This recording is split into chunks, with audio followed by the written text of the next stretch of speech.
Bam. Normalement ça marche. On m'entend avec bien micro. Super. Bon, on va peut-être réussir au bout d'un moment.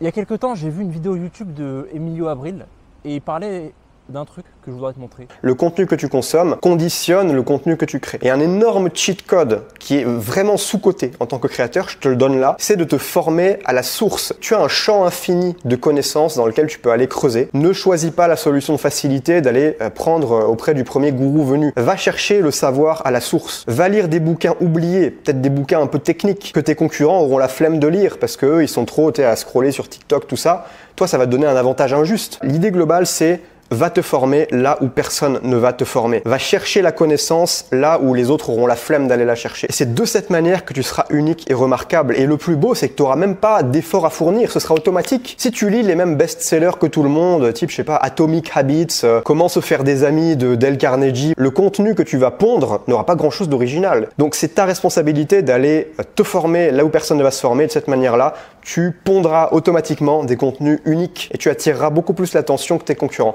Ça, c'est un gros cheat code, note ça. Donc je me suis dit pourquoi pas l'écouter. Je suis allé à la bibliothèque près de chez moi et j'ai pris des livres qui parlaient de cybersécurité, de vie privée. Et pour le coup, ces livres, ils étaient vraiment chiants. Mais vraiment, vraiment chiants. Le premier livre que j'ai lu s'appelle Les sociétés du profilage.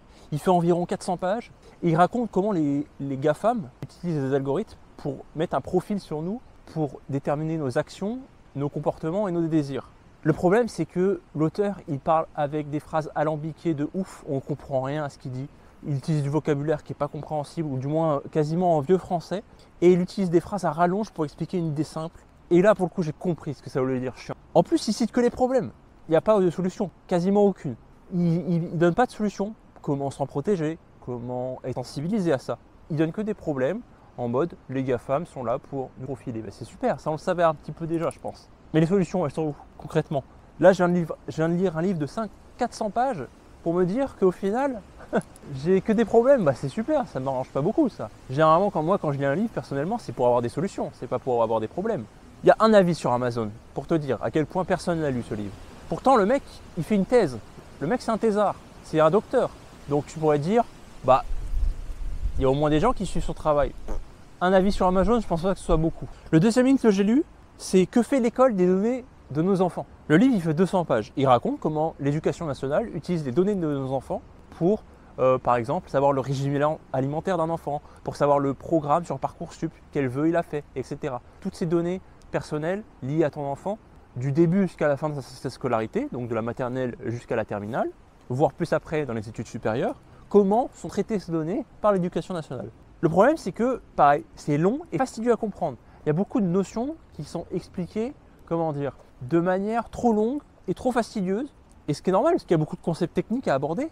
Mais le problème, c'est que je me dis, jamais un parent, il va se mettre à lire ce livre pour savoir ce genre de choses, quoi. Il faut que l'information, elle est beaucoup trop dure à comprendre et à accéder. Et pareil, ça cite que les problèmes. Ça cite que les problèmes. Pourtant, c'est intéressant. Mais il n'y a quasiment pas de solution par rapport à ça. Par rapport à comment on peut mitiger le fait que l'éducation nationale utilise plein de données personnelles par rapport à nos enfants. Et pourtant, ça reste intéressant. Par exemple, on voit dans le livre que les mineurs, les enfants mineurs, sont considérés comme des personnes vulnérables, un petit peu comme les handicapés, et donc que leur accès aux données, que l'accès à ces données personnelles et la récupération des données personnelles par rapport à ces enfants, elle doit être strictement encadrée, voire interdite. À part à 15 ans, où on peut choisir d'être consentant. Sauf que quand je vois les gosses qui vont sur Snapchat, à un très jeune âge, à partir de quoi, 9 ans, 10 ans, est-ce qu'ils sont vraiment consentants? Pourtant, ils utilisent quand même ces services. Alors que pourtant, c'est interdit d'après les lois, mais ils utilisent quand même ces services. Donc, est-ce qu'ils sont consentants? Est-ce qu'ils sont conscients qu'ils sont consentants par rapport à ces données personnelles? Moi, je pense pas.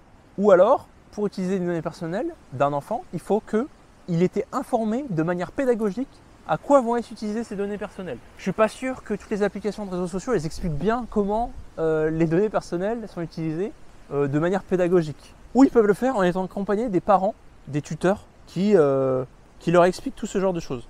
Le problème, c'est que même ces parents, ils le font vraiment de s'intéresser aux données personnelles, de s'intéresser à ce genre de choses. Moi, je suis pas sûr. Normalement, ça doit être bon. Et du coup, je me suis dit, mais est-ce qu'il y a des gens qui connaissent ces livres? Est-ce qu'il y a des gens qui s'intéressent à ces livres? Et je suis allé sur YouTube et j'ai vu des gens qui interviewaient l'auteur de La société du profilage. Donc le fameux docteur dont je t'ai parlé juste avant. Et c'est ça qui est dingue, c'est que dans cette interview de l'auteur, il résumait hyper bien le livre avec des mots simples, compréhensibles. Et devine combien il y a eu de vues sur cette vidéo? Il y a eu 2516 vues. Elle a été sortie le 22 avril 2023. En un an, il y a eu 2500 vues, alors qu'en un an, sur son livre, il y a eu un seul avis Amazon. Et c'est là que tu vois, il y a un moment, il faut aussi se remettre en question.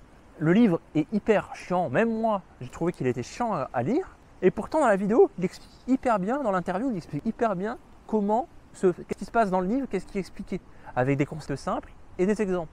Et là, bizarrement, ça fait plus de vues. Pourtant, il donne toujours pas de solution. Il explique encore que les problèmes. Et je pense que c'est pour ça dans la vie, il ne faut pas avoir peur de simplifier les choses. Au contraire, je pense qu'on gagne en intérêt et en clarté par rapport au public de simplifier les choses au maximum. Et de ne pas partir dans les phrases alambiquées de docteur sur 400 pages pour expliquer au final que des problèmes. Donc moi, je vais vous donner des tips très simples pour justement mitiger l'accès à tes données personnelles.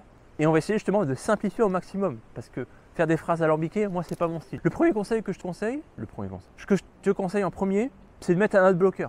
Qu'est-ce que c'est un adblocker? Tu vas me dire, c'est pour bloquer les publicités sur Internet, sur YouTube ou ailleurs. Mais sur Internet principalement. Pour navigateur, je te conseille uBlock Origin. Donc c'est une extension, tu pourras la voir sous Firefox ou sous Google Chrome. Ça s'appelle uBlock Origin Lite parce que malheureusement Google Chrome commence à bloquer ce genre d'adblocker puisqu'il se rend compte que ça bloque bien les publicités. Et ça s'appelle uBlock Lite sur Google Chrome. Il faut aussi s'entraider à dire non aux cookies. Tu sais, les cookies, c'est les fichiers qui se mettent sur ton ordinateur. Quand tu vas sur un site, tu reviens sur le site, il va vérifier quel cookie tu as stocké sur ton ordinateur par rapport à ce site ou même par rapport à d'autres sites. Et il va pouvoir déterminer ton profil, déterminer un comportement. Donc c'est pour ça qu'il faut dire non aux cookies de manière générale. En Europe, on oblige à mettre une petite barre, tu l'as peut-être déjà vu cette petite barre, en bas de accepter les cookies. Moi je te conseille de refuser, tout le temps, le plus souvent possible. Et des fois c'est compliqué, parce que même ces barres qui t'expliquent que tu peux choisir tel ou tel cookie, dans des apps les plus vicieuses, il y a au moins 200 fois où il faut cocher le fait de ne pas avoir de cookies. Et même des fois, tu as des cookies, même si tu mets refuser les cookies, il y en a qui seront cochés par défaut en oui, parce que c'est par rapport aux intérêts légitimes des marques et des entreprises. Alors qu'est-ce qu'un intérêt légitime? Je ne vais pas t'en mentir, même moi je ne sais rien. Et pour les sites internet, ce que je te conseille aussi, c'est une extension qui automatiquement va refuser ces cookies. Moi, une extension que j'ai découvert il y a quelques temps, ça s'appelle I don't care about cookies.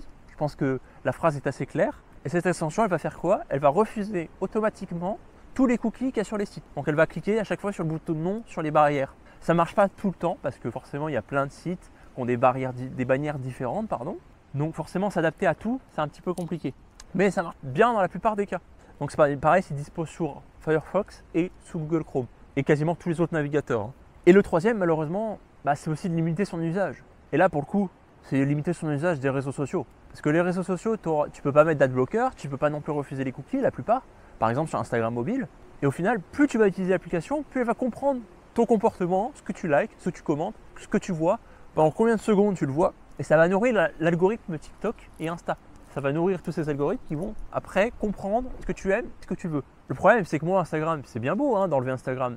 Mais des fois, je discute avec des amis. Et ces amis, ils ne veulent pas passer sur d'autres applications. Donc comment faire dans ce cas-là? Des messages que tu as envoyés aux amis. Et il y a une application que j'ai trouvée qui s'appelle Beeper. Je te la montrerai là à l'écran. Beeper, ça sert à quoi? Ça sert à réunir toutes les applications et les messageries des différents réseaux sociaux. Messenger, Telegram, Instagram, Snapchat et d'autres. J'en passe. Je ne les connais pas toutes, je ne vais pas te mentir. Ça permet de centraliser les conversations et ça supprime du coup les distractions. Parce que si avec Beeper, tu peux juste accéder à la messagerie Instagram, tu n'as plus besoin d'Instagram pour accéder à la messagerie de base, tu vois. Donc du coup, tu vas plus forcément te faire alpaguer par tout ce contenu qui t'empêche d'accéder à ce que tu veux de base, qui est juste la messagerie pour communiquer avec ton pote par exemple. Voilà. Donc si toi par exemple, tu as des conseils de livres qui donnent des solutions concrètes sur des sujets de la vie privée ou de l'anonymat sur Internet ou de la cybersécurité, ce serait bien que tu les partages parce que moi, pour l'instant, j'ai lu que 2 livres comme je t'ai montré et c'est pas les plus intéressants. Et j'ai pas pu les finir, je tiens à préciser. J'ai pas pu les finir tellement que c'était inintéressant. Je me suis forcé pendant plusieurs jours à essayer de comprendre, essayer de résumer. C'est trop dur, c'est trop dur.